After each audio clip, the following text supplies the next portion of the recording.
programa Constru Business. Constru Business. Oferecimento IG Plus Construtora e Incorporadora.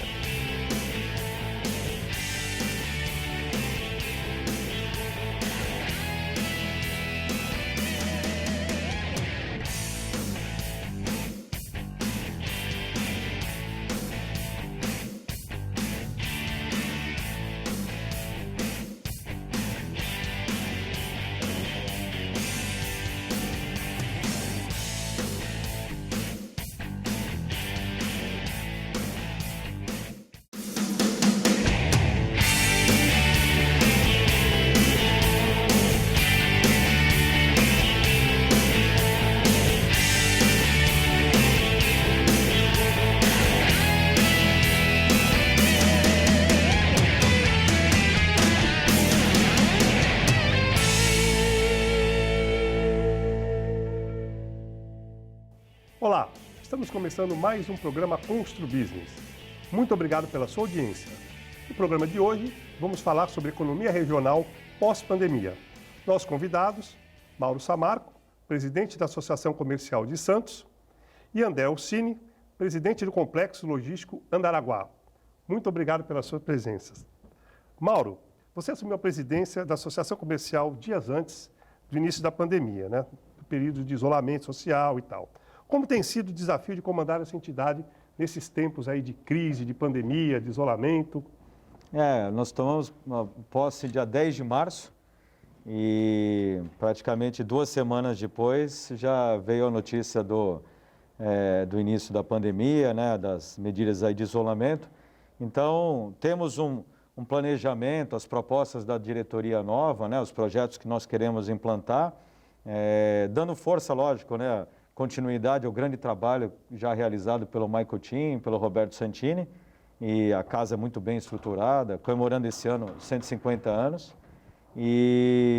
mas agora diretamente envolvidos nas questões aí de combate à pandemia, auxílio aos associados, né, auxiliando também ao poder público, à prefeitura, para tentar que o quanto antes inicie a retomada econômica. A Associação Comercial, desde a sua estrutura interna, nós colocamos todos os funcionários em home office.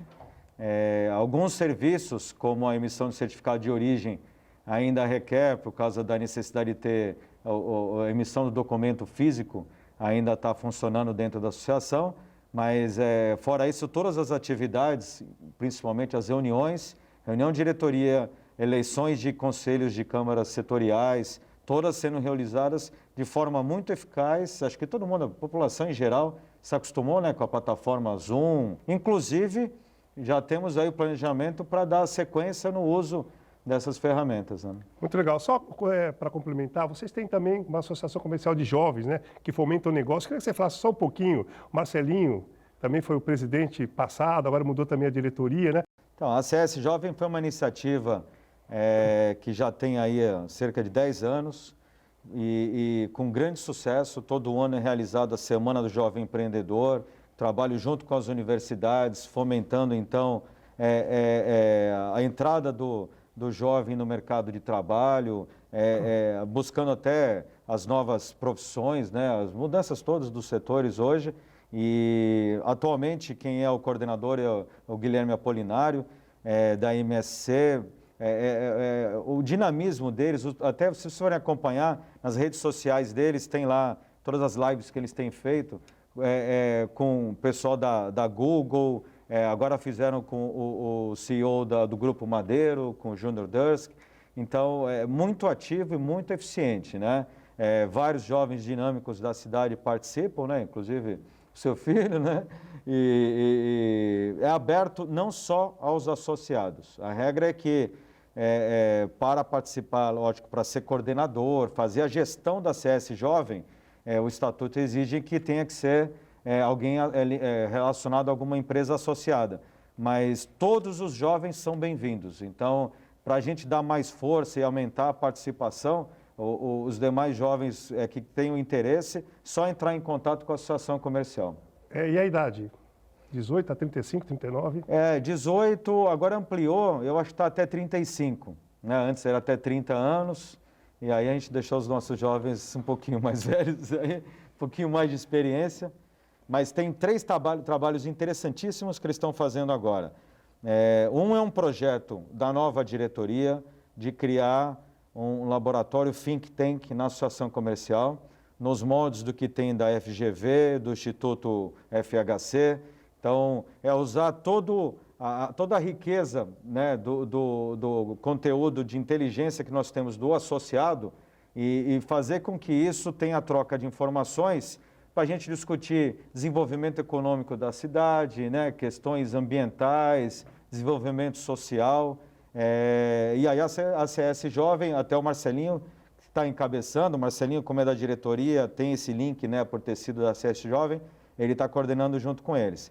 Projeto Novos Rumos, junto com a Fundação Parque Tecnológico, para desenvolver novas atividades, principalmente agora, época de pandemia. Então tá indo muito bem, além do trabalho de jovem empreendedor que ele já tem, né? Muito bom, muito legal. Gosto muito do jovem envolvido aí na nossa política, na parte social, na parte empresarial, muito legal. André, de volta ao nosso programa, né, desde agosto de 19, acho que foi um dos primeiros entrevistados, e eu queria que você falasse um pouquinho como anda o projeto da instalação no Complexo Andaraguá. Primeiramente, queria agradecer o convite, o Barroso está aqui com o Mauro Samarco. O Andaraguá é uma plataforma logística que vai integrar os modais aéreo, ferroviário e rodoviário a 17 quilômetros do Porto de Santos. Uma área que nós temos na rodovia Padre Manel da Nóbrega, que é aquela que liga a Praia Grande ao sul do Brasil e ao eixo Anchieta Imigrantes e a cidade de Cubatão e Guarujá. E esse empreendimento a gente começou no ano de 2005, né? Adquirindo as áreas, e em 2008 a gente começou o processo do licenciamento ambiental. Adquirimos em 2014 a licença prévia, que dá a viabilidade ambiental do empreendimento, com 34 condicionantes para iniciarmos as obras. Um deles, o número 24, era com relação à FUNAI, porque 48 indígenas se deslocaram a 2 quilômetros da nossa área e a gente teve que fazer um processo junto à FUNAI. Nós avançamos bastante desde a minha vinda aqui em agosto de 2019, fizemos o processo na FUNAI, foi aprovado, tivemos uma reunião recentemente, 17 e 18 de fevereiro, lá na tribo, com a comunidade indígena, com o Ministério Público Federal, com a CETESB. A gente assinou um acordo com eles, da qual a gente vai adquirir uma outra área para fazer a transferência dos indígenas, e com isso a gente conseguiu fazer com que o processo dentro da CETESB andasse. Eu estava em reuniões semanais direto com o governador João Dória, junto com o secretário do Meio Ambiente, que é o Penido, Marcos Penido, né? Quando teve o início da recessão do caso da pandemia, que foi dia 12 de março, a nossa última reunião. Mas de lá para cá a gente vem tratando, hoje mesmo tive reunião com a CETESB virtual, e a gente vem tratando para assim que uma retomada da normalidade dos órgãos públicos, a gente consiga receber a nossa licença que permite efetivamente iniciarmos as obras, né? Então a gente acredita aí que a gente está com 99,9% do nosso processo ambiental concluído para a gente finalmente, depois de 15 anos, iniciarmos as obras. Nossa, como é difícil a gente conseguir trabalhar e empreender no Brasil, né? É muito difícil, custoso. Esse processo do licenciamento ambiental já está em 56 milhões de reais só de projetos, né? É um custo muito alto, fora a burocracia, fora as ações civis públicas que a gente acaba respondendo, mas a gente superou tudo isso, a gente vem enfrentando aquilo que eu sempre falei, né, Barroso? A gente está dentro da lei, eu acho que quem está dentro da lei não deve recuar, a gente não tem nada fora da lei ali, então é questão de enfrentar mesmo e conseguir superar esses obstáculos, e a gente acredita, e estou muito otimista que no comecinho do segundo semestre desse ano a gente consiga iniciar as obras da primeira fase de implantação. Então, por isso que demora. Porque a empresa que trabalha honestamente, de forma correta, demora 15 anos para fazer um processo que talvez uma empresa, por outros modos, conseguisse em 2, 3 anos. É uma pena. André, só mais uma pergunta que eu vou te fazer antes de encerrar o primeiro bloco. Quantos empregos diretos e empregos indiretos? Diretos no total ali nós vamos ter 17 mil, né? Na primeira fase são 3.500 empregos diretos. Indiretos na cadeia logística, um emprego direto gera 3 indiretos. Então, indiretamente seriam em torno de 50 mil, mas diretos empregados dentro do complexo logístico, no total, quando da sua implantação, são 17 mil pessoas. É um projeto que vai transformar a nossa região, se Deus quiser. Vamos para o nosso intervalo, logo estaremos de volta.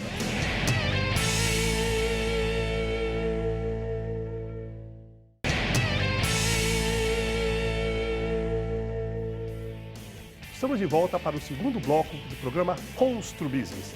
No programa de hoje estamos falando sobre economia regional pós-pandemia. Nossos convidados, Mauro Samarco, presidente da Associação Comercial de Santos, e André Orsini, presidente do Complexo Logístico Andaraguá. Mauro e André. Mauro, como você imagina que ficará a economia regional pós-pandemia? Hoje eu estava vendo uma nota do Sindisan, o Sindicato dos Transportadores, eles estão emitindo 40% só dos conhecimentos de transporte rodoviário. Então, é feito cascata, né? Parou o comércio, vai parar a distribuição, o transporte, isso vai afetar cedo ou tarde de uma forma maior o porto também, né? Principalmente olha, as operações de container. Então, eu acho que Santos vai precisar aí de um grande esforço, né, para conseguir suprir toda essa perda que nós vamos ter no período, né? E fora isso, a mudança que acho que essa crise está trazendo para um novo cidadão, né? Como você se porta, como você se protege, como você respeita o próximo, né? Então, todos esses detalhes, eu acho que a vida não será mais como a mesma, né? Empresas que vão, de fato, continuar atuando com seu escritório físico, todos os funcionários lá dentro, ou fazer talvez um trabalho, muita gente talvez não tenha necessidade de retornar, mesmo no futuro, com tudo tranquilo, pode trabalhar em home office, acho que vai ficar mais dinâmico, vai ficar até uma vida, quem sabe, com uma qualidade de vida melhor, né? Então, acho que vai ter muita mudança, muita alteração na vida em geral. Fora isso, acho que realmente como que a gente pode fazer um trabalho para proteger as nossas empresas locais e tentar uma retomada, aí, um retorno dos equilíbrios das finanças o quanto antes, né? André? Olha, eu vejo a nossa economia regional muito preocupante, Barroso, pelo seguinte: a gente já vinha, antes da pandemia, com 1% da população desempregada do Brasil na nossa região. Nós tínhamos 120 mil pessoas desempregadas. A última informação do CAGED da semana passada jogou mais 10.394 pessoas no número de desemprego. Então, quer dizer, nós temos hoje na região 130 mil pessoas, em torno de 130 mil pessoas desempregadas. A gente vem com um porto batendo recorde de movimentação. Bateu recorde de movimentação no primeiro trimestre, bateu recorde de movimentação em abril e bateu recorde de movimentação em maio. O que quer dizer o seguinte, que o porto está produzindo, mas ele não está empregando. Por quê? Os terminais estão cada vez mais automatizados e mecanizados e cada vez menos humanizados. Essa mão de obra que está ficando ociosa do sistema portuário não está sendo reaproveitada em outros empregos. Por quê? Porque novas empresas não estão vindo para a Baixada. O último grande anúncio de investimento da nossa região foi em 2004, com a criação da Petrobras. De lá para cá, não houve outro grande anúncio de investimento. Então, o que acontece? A região ficou adormecida durante 15 anos sem a geração de novos polos de emprego. A gente virou uma monocultura de emprego. Quer dizer, a gente vive em função do porto. O porto vai bem? Vai ótimo, obrigado. Eu acho que é maravilhoso o porto estar aqui. Só que a gente precisa trazer para próximo ao porto a indústria de produção. Nós temos cidades como São Vicente, Praia Grande, Guarujá, que têm áreas disponíveis e permissíveis para receber empresas, e nós não estamos recebendo. Então, a gente precisa abrir a Baixada Santista para que novos empreendimentos, novas indústrias venham a se instalar e a gente gere novos empregos. Por quê? A nossa retomada econômica na região vai ser de forma muito lenta, porque a gente não tem perspectiva de futuro, né? Se a gente contar que os terminais no porto estão cada vez mais se mecanizando, o que a gente faz com essa mão de obra que está aqui? Ela não está com perspectiva de futuro. Se você olhar as nossas universidades aqui, elas vêm ano a ano perdendo os jovens na graduação. Por quê? Porque não tem perspectiva, não tem novos empregos, não tem geração de novos negócios. Então, quer dizer, eu acho que a gente vive um momento de um modelo, uma ruptura do modelo tradicional de negócios para um novo modelo, que a gente entrou numa era digital aí, em questão de 3 dias, todas as empresas tiveram que se adequar ao novo modelo de negócio, e isso vai fazer com que novos negócios surjam. Então, a Baixada precisa acordar, precisa despertar, precisa criar uma nova força. Para quê? Para que, junto ao governo do Estado e ao governo federal, é importante que a gente tenha um pacote de incentivos econômicos desenvolvido especialmente para a região da Baixada. Por quê? Porque nós precisamos trazer empresas para cá, precisamos desburocratizar a instalação de novas empresas aqui. Então, a gente vê as regiões muito ruins. A cidade de Santos ainda é uma cidade que tem uma qualificação um pouco melhor do que as outras cidades, mas a gente pegar os outros 8 municípios da Baixada, a situação é complicada. Praia Grande está um pouco melhor, mas os outros municípios também estão muito ruins na geração de emprego. Então, eu vejo como uma luz amarela preocupante. Nós temos que fazer um trabalho rápido aí de fazer um planejamento de recriar a nossa região, porque senão nós não vamos ter emprego no futuro. Isso mesmo. E a Petrobras parece que está repatriando, acho que não sei quantos funcionários. A Petrobras é um caso à parte, né? A Petrobras, para mim, é um caso de estelionato, né? Porque ninguém bateu na porta da Petrobras em 2004 para pedir a Petrobras que viesse para a nossa região, né? Eles vieram aqui na nossa região falando que iam montar uma unidade de negócios. Aí as universidades se qualificaram, criaram cursos, as pessoas estudaram, pagaram faculdade e, de repente, por uma canetada, por uma questão política, eles transferem a unidade de negócio para o Rio de Janeiro. Então, hoje, as pessoas que se encontram na nossa região, que trabalham em plataformas, têm que sair de Santos, pegar um automóvel, ir a São Paulo, pegar um avião ao Rio de Janeiro, pegar um transporte até o aeroporto de Jacarepaguá, porque o helicóptero parte de Jacarepaguá, para daí a plataforma, para poder trabalhar 14 dias. E a Petrobras anunciou que a partir agora de junho, ela vai cortar o subsídio do transporte. Então, quer dizer, as pessoas da nossa região que trabalham na Petrobras vão ter que pagar do próprio bolso o deslocamento para poder trabalhar numa plataforma. Então, é um absurdo um negócio desse. A Petrobras deveria ter, no mínimo, feito um planejamento de desativação graduado nos próximos 2 anos. Para quê? Para que as pessoas pudessem se preparar. Não dar uma canetada, uma questão política e resolver encerrar o escritório de negócios, a unidade de Itanhaém. Quer dizer, é uma falta de respeito com a nossa região. Eu acho que é uma falta terrível com a população da nossa região que eles fizeram e realmente é lamentável que isso venha acontecendo. Isso mesmo, né, Mauro? Isso mostra um pouquinho do seu desafio, né, que nem o André falou, de tentar aí a associação comercial, através das suas câmeras internas, né, fomentar os negócios aqui, né? É um desafio grande, ainda mais agora. Você pegou uma fria, viu? Tem uma estrutura boa, uma equipe boa. Petróleo e Gás tem uma câmara setorial específica. O coordenador foi eleito agora, o Gustavo Pierotti. E então, levantando essa questão da Petrobras, tentando entender qual é o planejamento, né, como é que vai ficar, quais são os próximos passos, mas buscando também os outros operadores do mercado, né, Equinor, Shell, existem outras possibilidades. Durante muito tempo acho que a gente focou na questão de ter a base operacional em Santos, e até pelo novo PDZ do Porto, isso a gente sabe que tem uma dificuldade de viabilizar, mas agora tentando ver como isso pode acontecer operando em alguns terminais, né? Pelo menos para a gente conseguir ter o suporte às plataformas, né? Acho que esse que é o ponto agora. Eu acho que um caso que vale a pena também, viu, é a questão da Uzi Minas. Que a Uzi Minas está mandando mais 800 pessoas embora. Quer dizer, uma empresa que teve 13 mil, hoje está com 3 mil, vai mandar 800, vai ficar 2 mil. Quer dizer, para fechar a porta, não estamos muito longe. Só que assim, a Uzi Minas, hoje, ela tem uma localização estratégica, ela tem um porto com 5 berços de atracação. Então, a Uzi Minas, ela tem que fazer um projeto de se reinventar ali, de ser uma grande plataforma logística, porque ela tem área para isso.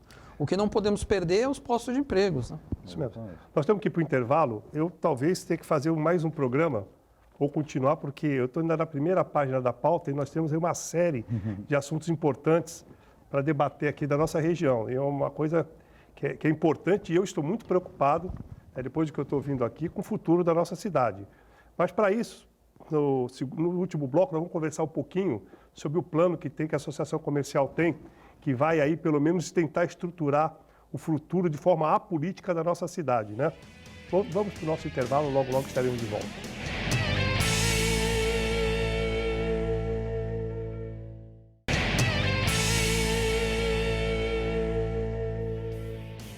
Estamos de volta para o último bloco do programa Constru Business.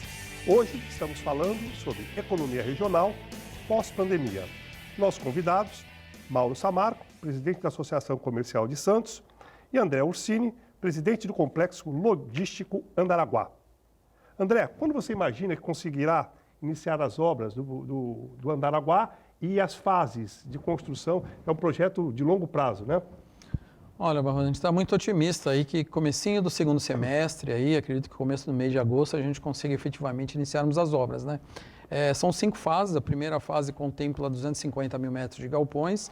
A segunda fase são mais de 200 mil. A pista de aeroporto, que era na primeira fase, mas por uma questão desse acerto do licenciamento, da gente ter que adquirir uma área para transferir os indígenas, a gente teve que postergar a implantação da pista do aeroporto da primeira para a segunda fase. Então, a segunda fase viria em seguida, são mais 200 mil metros de galpões e a pista. Depois, a cada 2 anos, a gente vem construindo mais 200 mil metros de galpões. O total lá dá 1 milhão e 100 mil metros, 100 mil metros de hangares, uma torre de hotel, uma torre de escritórios e um mall com 87 lojas. Tudo isso daria um prazo máximo de construção de 10 anos, 5 fases, cada uma delas 2 anos. É importante frisar que é a iniciativa privada que está fazendo isso, não Sem tem verba dúvida, nenhuma de governo. Não, o empreendimento é totalmente privado, área privada. A gente tem uma empresa, uma SA de economia fechada, que tem 2 fundos de participação, que são donos da totalidade, né? E está entrando um terceiro fundo que está colocando um dinheiro agora para fazer a obra, mas é um empreendimento totalmente privado, não tem nenhum recurso público. Muito bem, parabéns pela iniciativa. Mauro e André, que ações e incentivos os governos municipais, estaduais e federais poderiam adotar para incentivar a retomada da economia pós-pandemia? Bom, o pleito inicial que tem sido feito, né, não só pelo comércio, a Associação Comercial assinou um pleito, um ofício junto com associações ligadas ao Porto, solicitando ao governo municipal redução dos tributos durante o período de pandemia, né? Então, IPTU, ISS, no caso do ISS, reduzir a taxa mínima permitida pelo governo federal, pela legislação. E além disso, acreditamos que num todo, principalmente aí no caso, governo estadual e governo federal, é necessário, principalmente a esse empresário que teve um impacto maior, linhas de crédito para poder ter fluxo de caixa e ter recuperação. Então, com juros baixos de governo, né, para que as empresas tenham realmente capacidade de renovar os seus estoques e poder suportar todo esse período, né? Então, a Associação Comercial tem apoiado essas 2 iniciativas, né? Redução de tributos e linhas de crédito. Você acha que é possível o governo federal, depois dessa pandemia, conseguir a redução de algum tributo? Você acha que, pelo menos, tentar enxugar alguns tributos, essa reforma tributária que estava para sair? Você acha que essa é viável isso? Quer dizer, você acha que o governo vai, de fato, fazer com que isso aconteça, essa redução? Olha, é necessário, né? A gente sabe da dificuldade que o governo tem pela falta de caixa. Comemoramos aí no início do ano as vitórias aí das medidas que foram adotadas pelo governo federal, né? Principalmente na questão da Previdência. Mas chega nesse momento de crise, se não tiver um apoio de governo, muita empresa não vai suportar. Então, o governo tem que fazer um esforço extra, né, e vai ter que fazer essas reduções. Lógico que em tudo isso aproveita, tem que passar a reforma tributária, tem que reduzir o número de funcionários públicos, né, fazer privatizações. Eu acho que a gente vai ter que andar com uma série de reformas. A gente espera que tenha aí uma harmonia entre os poderes, né, principalmente legislativo e executivo, para que isso aconteça. Empresas como a Eletrobras, né, estão um tempão para privatizar. Essas coisas agora tem que passar e tem que resolver de uma vez por todas.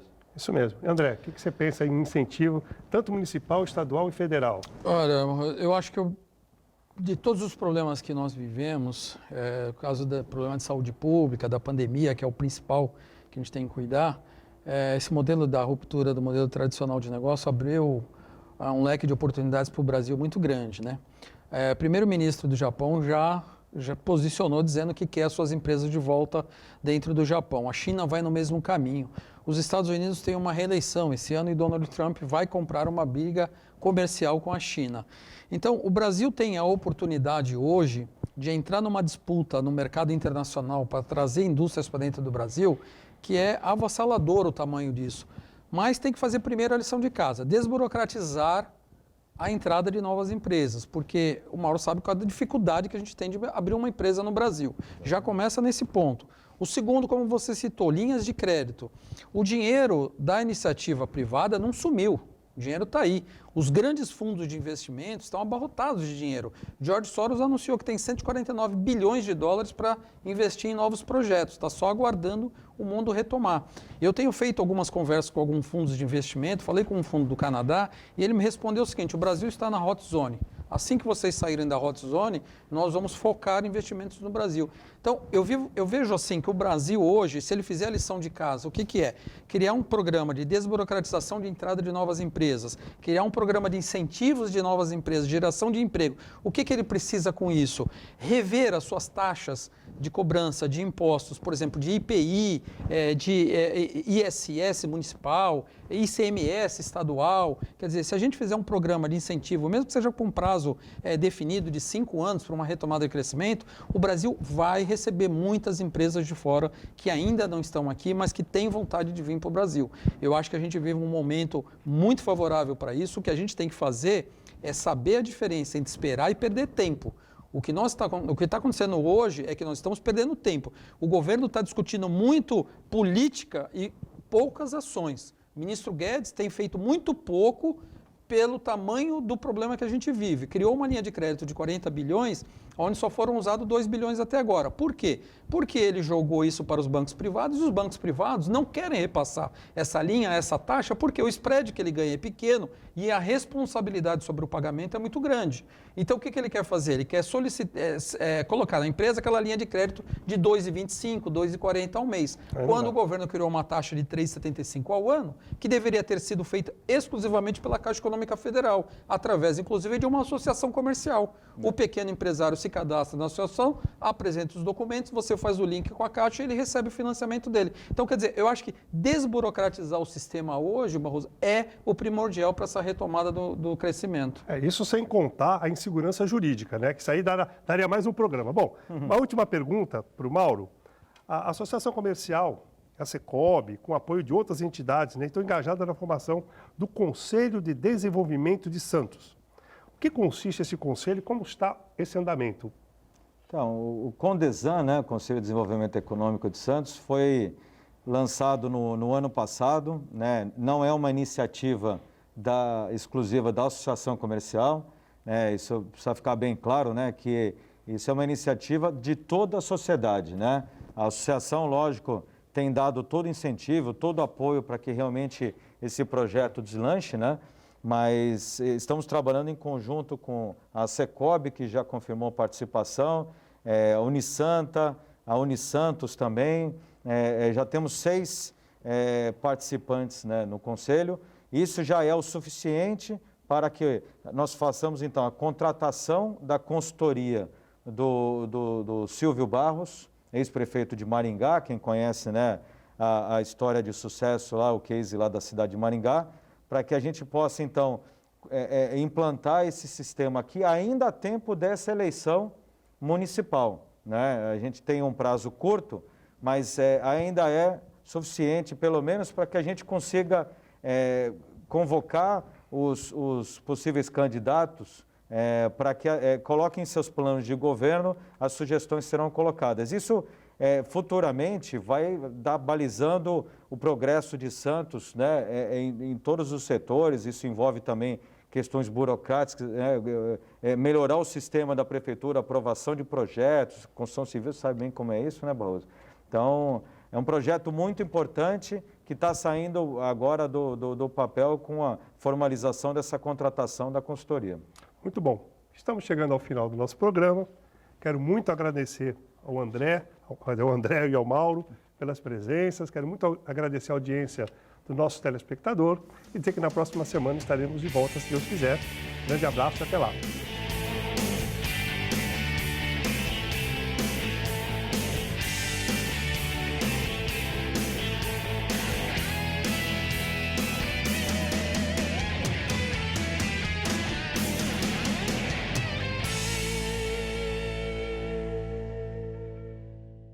Programa Constru Business.